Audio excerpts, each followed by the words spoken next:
Sheikh, how should I regard an Islamic advice that comes from a quote from a book of knowledge that I have not knowledge of its authenticity? For example, I sat down in a majlis in a masjid where the Sheikh took quotes from a book of tafsir that I wasn't aware of.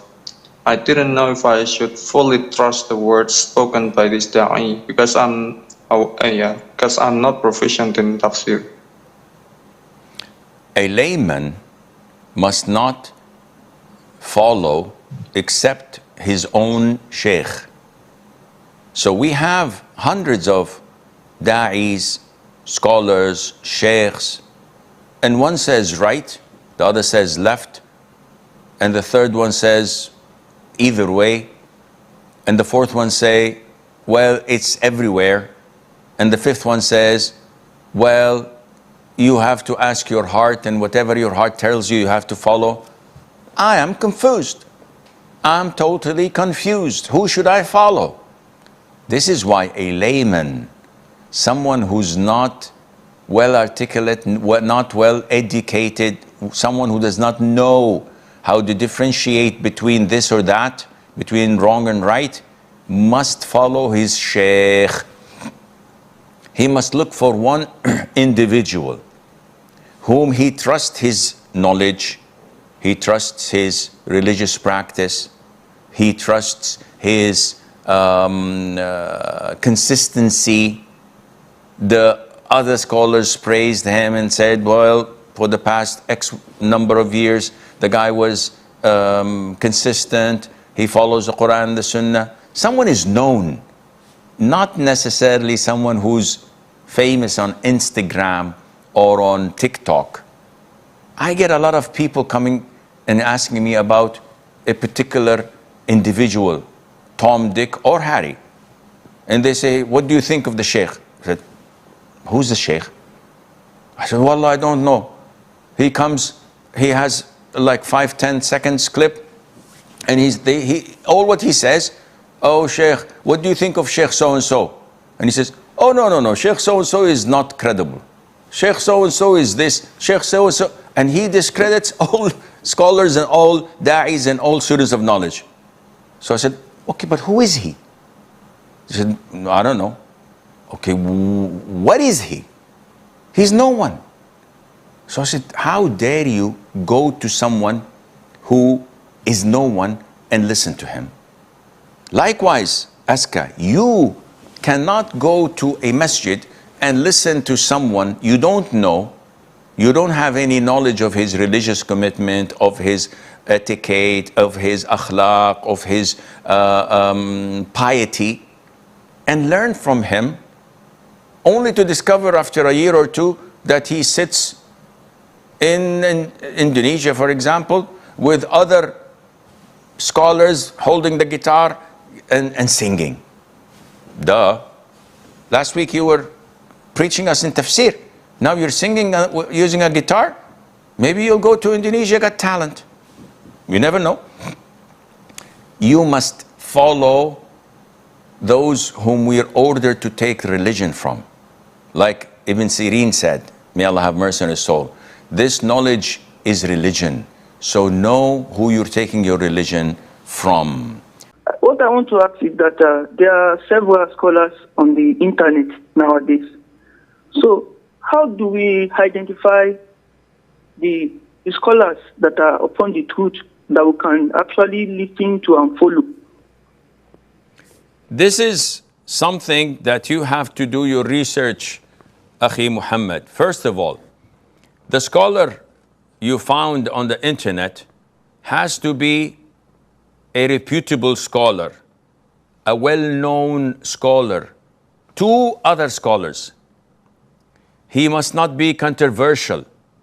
Someone who's well-known, who's famous, but there are so many articles against him, not from deviant people, but from Ahl Sunnah wal Jama'ah, pointing that he's got mistakes in Aqeedah, pointing that he has mistakes in his methodology, his thinking, his ethics, his akhlaq and everything. Such a person, we cannot follow him, even if he has 10 million followers. He has to be known as trustworthy, who fears Allah Azza wa Jal, and who is steadfast on the way of the Salaf, the Quran, the Sunnah, with us understanding of the three favorite generations. Not changing his colors. Someone who we've been following for 20 years. The first 5 years says right, the second 5 years says left, the third 5 years says I'm undecided, the fourth 5 years he comes out of the closet and we discover that he's an LGBTQ plus follower. What kind of religion is this? No, you cannot follow someone who changes his colors depending on the highest bidder. You need to follow someone who's consistent, someone who's acknowledged by other scholars, someone who is humble, who is always quoting his answers with Quran and Sunnah and the well-known scholars such as Bin Baz, Bin Uthaymeen, Al-Albani, etc. Only then, once you find someone like that, follow him and you, inshallah, will be on the right track. If I don't follow a specific scholar but follow you, will I be sinful? Well, the essence and the default is that laymen follow scholars. And I'm not a scholar. However, whatever I convey to you is taken from Bin Baz, Ibn Uthaymeen and Albani 99.99%. So, inshallah, by following what I say, and you can always test me or cross-reference with the real scholars of Bin Baz, Bin Uthaymeen and Sheikh Al-Albani, and if you find that it complies with what they had said, then you are in the safe. Unfortunately, today, it is not that feasible to tell people, no, you have to follow a real scholar and abide by what he say, because they're not available or they don't have the platforms we have.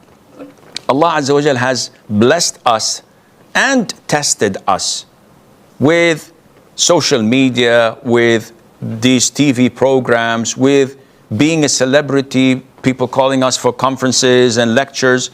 And alhamdulillah, Allah has granted us that the people trust us.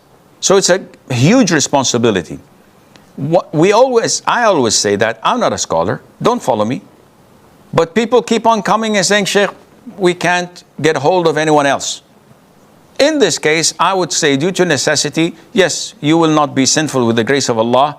And I hope you're not sinful because you are following someone who claims, and I hope that the test of time has proven that he doesn't speak out of his own whims and desires. Rather, the vast majority, nobody's perfect. The vast majority of what he says comes from the real trusted scholars, and Allah Azza wa Jal knows best. Of course, I will be waiting for your hate mail because I know that a lot of people don't agree with what I say. Who cares? Sheikh, the laymen should do taqlid, but how can they know whom they should do taqlid of? They don't know hadiths. They can search on internet if the hadiths are sahih, but the hadiths have details like marfu hadith, muttasil hadith, etc. So how can they know if the Hanafi Imam is right or the Salafi? The both Imam have reference and they convince people. Both have their way. They talk about Ijma, Qiyas, etc. How can the layman who is illiterate, how can they know who is wrong and who should they do taqlid of? They can't. They cannot know which one is more reliable, and this is why they have to do their due diligence and see which one of the imams is following the correct Quran and the Sunnah. If one says I'm a Hanafi and the other one says I am a Salafi following Quran and Sunnah, this means that the first one is not following the Quran and the Sunnah. He's following only his books of school of thought, and he's following his imams from that maslak. So definitely you should not follow that. If he says I'm a Maliki, if he says I'm a Hanbali, and I'm a devout Hanbali, this means that when there is an evidence from the Quran and the Sunnah, he's not going to follow that and go against his school of thought. You have to follow someone who is reliable in his knowledge, religious commitment, his moral conduct is accepted, and he walks the talk, and that would be your excuse in front of Allah Azza wa Jal. We have an issue which is the Prophet ﷺ orders us to do something. So his sunnah is fixed. Then the four righteously guided caliphs whom the Prophet ﷺ told us to follow his sunnah and their sunnah, do something that is different. What are we to do? This is an issue which means that you can do either one and both are correct according to the ijtihad of the Muslim ruler. For example, the Prophet ﷺ in flogging the one who drinks intoxicants, they used to flog 40 lashes. When Umar came and people used to drink like fish and 40 is nothing, so he consulted the companions, and if I'm not mistaken, Ali, may Allah be pleased with him, the fourth caliph, said, when a person drinks and gets wasted, he starts to slander, and slandering's punishment is 80 lashes. So you can go up to 80 lashes, and he did so. And since then, everybody is being flogged 80 lashes for getting drunk or consuming intoxicants. If the Muslim ruler thought that, no, I'd like to go back to 40, would that be okay? That would be a-okay. This is the sunnah of the Prophet ﷺ. If someone says, no, I'm going to stick with 80 because all the companions agreed upon it and nobody went against it, this is okay. So it is dependent on the ijtihad of the Muslim ruler. Likewise, the Prophet ﷺ time, you say to your wife, I divorce you thrice, or divorce. The Prophet used to count it as one, ﷺ. Abu Bakr used to count it as one. Umar, may Allah be pleased with him, in the beginning of his reign, used to count it as one. Then when he saw that people are making it easy to throw 3 divorces at once, he said, no, as a punishment, it's 3. And many schools of thought adopted this opinion, and it continued. Nowadays, it's up to the Muslim judge to decide which one to take, and both opinions are fine. So when it comes to the adhan, if the imam of the masjid wants to have one adhan, this is fine. Because the second adhan, which was introduced by Uthman, was for a reason. And this reason does not exist anymore. But if he wants to maintain the sunnah of Uthman, that's perfectly fine, of having 2 adhans.